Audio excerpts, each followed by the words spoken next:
దేవుని నామానికి స్తోత్రములు. ఈ ఉదయకాల సమయంలో మీ అందరికీ కూడా నా హృదయపూర్వకమైనటువంటి వందనాలు తెలియజేస్తున్నానండి. ఈ దినము దేవుడు మీతో మాట్లాడుతున్నటువంటి మాట, దేవుని బిడ్డలారా, నిర్గమాకాండము 20వ అధ్యాయము 8వ వచనంలో వాక్యం ఈ రీతిగా ఉంది. విశ్రాంతి దినమును పరిశుద్ధముగా ఆచరించుటకు జ్ఞాపకముంచుకొనుము. దేవుడు చెప్పుచున్నటువంటి మాట ఇది. విశ్రాంతి దినమును పరిశుద్ధముగా ఆచరించుటకు జ్ఞాపకం ఉంచుకోవాలనంట. దేవుని బిడ్డలారా, 6 దినములు నువ్వు కష్టపడి నీ పనంతా కూడా చేయవలెను. 7వ దినము నీ దేవుడైన యెహోవాకు విశ్రాంతి దినము.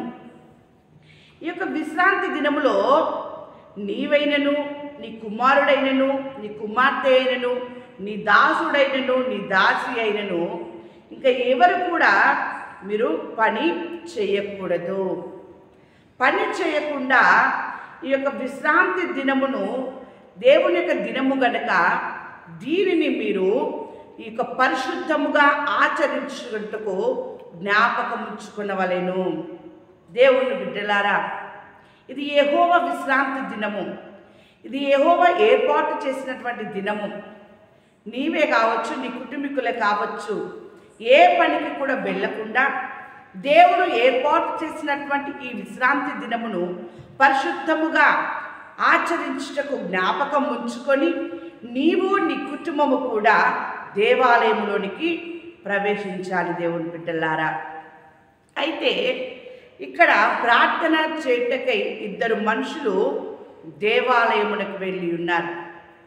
దేవాలయమునకు వెళ్ళినటువంటి ఆ మనుషులలో దేవుని బిడ్డలారా, సుంకరి అనే ఒక వ్యక్తి, పరిసయుడు అనేటటువంటి ఒక వ్యక్తి ఉన్నాడు.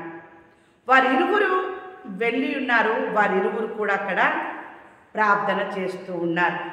అయితే సుంకరి అనేటటువంటి ఒక వ్యక్తి ప్రార్థన చేస్తూ ఉన్నాడు. ఏమని ప్రార్థన చేస్తున్నాడు అంటే, లూకా సువార్త 18వ అధ్యాయము 13వ వచనములో వాక్యం ఈ రీతిగా ఉంది. సుంకరి దూరముగా నిలుచుండి ఆకాశము వైపు కన్నులెత్తుటకైనను ధైర్యము చాలక రొమ్ము కొట్టుకొనుచు, దేవా, పాపినైన నన్ను కరుణించుమని పలికెను. ఎంత అద్భుతమైనటువంటి ప్రార్థన! నీ జీవితంలో ఎప్పుడైనా సరే, అయ్యా, ఆకాశము వైపు కన్నులెత్తుటకైనను నాకు ధైర్యము చాలదయ్యా, నేను పాపిని అని ఎప్పుడైనా నీవు ఒప్పుకున్నావా?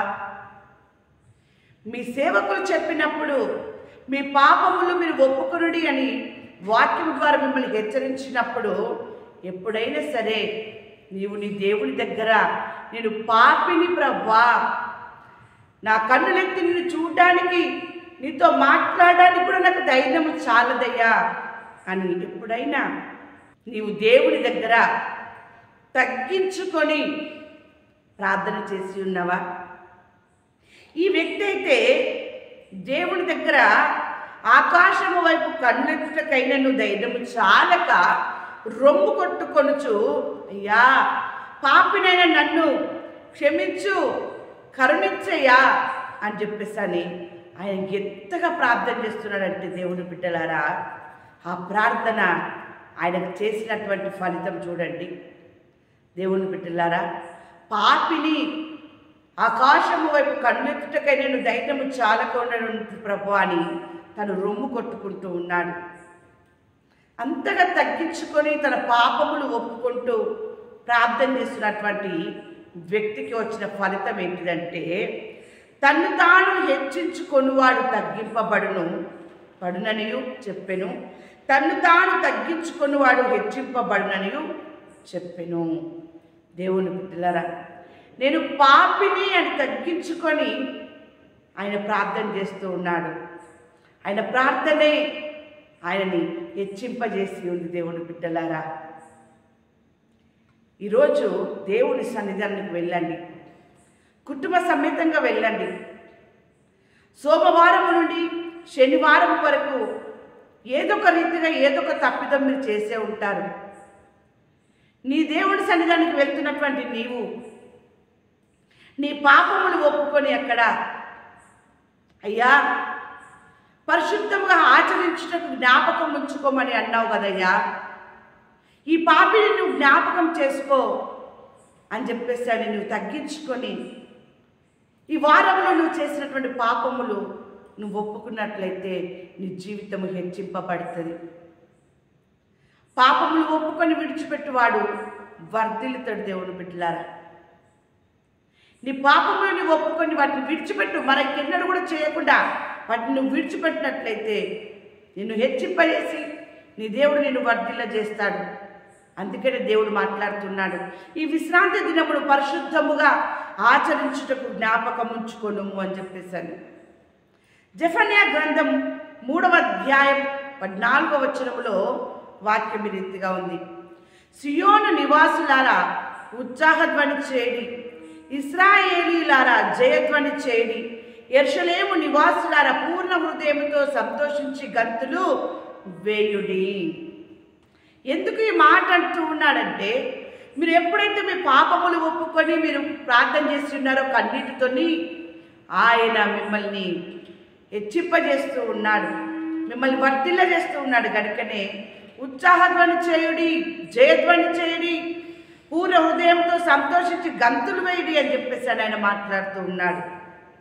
తాను మీకు విధించిన శిక్షను యెహోవా కొట్టివేసి ఉన్నాడు, ఇక మీదట మీకు అపాయం సంభవింపదు. ఎప్పుడైతే నీ పాపములు నువ్వు ఒప్పుకొని విడిచిపెడతావో నీకు శిక్ష రాదు. దేవుడు నీకు వచ్చేటటువంటి శిక్షను కొట్టివేసి ఉన్నాడు. దాని ద్వారా నీకు నీ కుటుంబానికి ఎలాంటి అపాయం కూడా సంభవింపదు. అందుకే ఆయన అంటున్నాడు, ఉత్సాహధ్వని చేయుడి, జయధ్వని చేయుడి, పూర్ణ హృదయంతో సంతోషించి గంతులు వేయుడి అని చెప్పేసి నీ దేవుడు నీతో మాట్లాడుతూ ఉన్నాడు. నీవు దేవాలయానికి వెళ్ళు, విశ్రాంతి దినం పరిశుద్ధంగా ఆచరించుటకు జ్ఞాపకం ఉంచుకొని నీవు నీ కుటుంబము దేవాలయానికి వెళ్ళి సుంకరి చేసిన ప్రార్థనలాగా మీరు తగ్గించుకొని వాక్యము విని వాక్యం ద్వారా మీ జీవితం మార్చబడి మీరు నోరు తెరిచి హృదయపూర్వకంగా పూర్ణ హృదయంతో మీ పాపములు మీరు ఒప్పుకొని విడిచిపెట్టినప్పుడు మీ మీదకి వచ్చే శిక్షని ఆయన కొట్టివేసి ఎలాంటి అపాయము మీకు సంభవించకుండా ఆయన మిమ్మల్ని క్షేమకరమైన స్థితిలో ఉంచుతూ ఉన్నాడు. దేవుని బిడ్డలారా, అందుకే ఆయన మాట్లాడుతున్నటువంటి మాట ఏంటంటే, నిర్గమకాండం 20వ అధ్యాయము 11వ వచనంలో, అందుచేత యెహోవా విశ్రాంతి దినమును ఆశీర్వదించి దాన్ని పరిశుద్ధపరచెను. మీరు ఎప్పుడైతే మీ పాపములు మీరు ఒప్పుకుంటారో ఆయన మీ మీదికి వచ్చే శిక్షను కొట్టివేస్తాడు, మిమ్మల్ని పరిశుద్ధపరుస్తూ ఉంటాడు. పరిశుద్ధపరచబడినటువంటి మిమ్మల్ని దేవుని బిడ్డలారా ఆశీర్వదిస్తూ ఉన్నాడు. దేవుడు ఎంత అద్భుతం! దేవుని బిడ్డలారా, ఆయన బిడ్డల్ని దేవుడు ఎప్పుడు కూడా ఆశీర్వదించడానికి సిద్ధంగా ఉంటాడు. అందుకనే ఈ యొక్క సోమవారం నుండి శనివారం వరకు నువ్వు చేసినటువంటి పనులన్నింటిని బట్టి ఈ యొక్క దినమున, ఆదివార దినమున, విశ్రాంతి దినమున, పరిశుద్ధ దినమున, పునరుత్థాన దినమున, దేవుడు ఏర్పాటు చేసినటువంటి ఈ దినమున నీవు నీ కుటుంబము దేవాలయంలోనికి వెళ్ళాలని దీన్ని విశ్రాంతి దినముగా పెట్టి ఉన్నాడు. దేవుని బిడ్డలారా, దేవుని స్తుతించాలి, దేవుని గణపరచాలి, దేవుని ఆరాధించాలి, దేవుని జీవితంలో చేసిన మేలును బట్టి ఆ దేవుడికి నువ్వు కృతజ్ఞతాస్తుతులు చెల్లించాలి అని చెప్పేసి ఈరోజు దేవుడు పరిశుద్ధంగా ఈ దినమును ఆచరించుటకు జ్ఞాపకం ఉంచుకొనుము అని చెప్పేసి మాట్లాడుతూ ఉన్నాడు. నీ పాపములు నువ్వు ఒప్పుకున్నట్లయితే నువ్వు పరిశుద్ధపరచబడతావు. ఎలాంటి అపాయము సంభవించకుండా క్షేమకరమైన స్థితిలో, హెచ్చైనటువంటి స్థితిలో, ఉన్నతమైనటువంటి స్థితిలో దేవుడు నిన్ను వర్ధిల్ల చేస్తాడు. నీ కుటుంబానికి ఎలాంటి లోటు లేకుండా నిన్ను నీ కుటుంబానికి కూడా ఆయన నిండారుగా ఆశీర్వదించును గాక. ఆమేన్.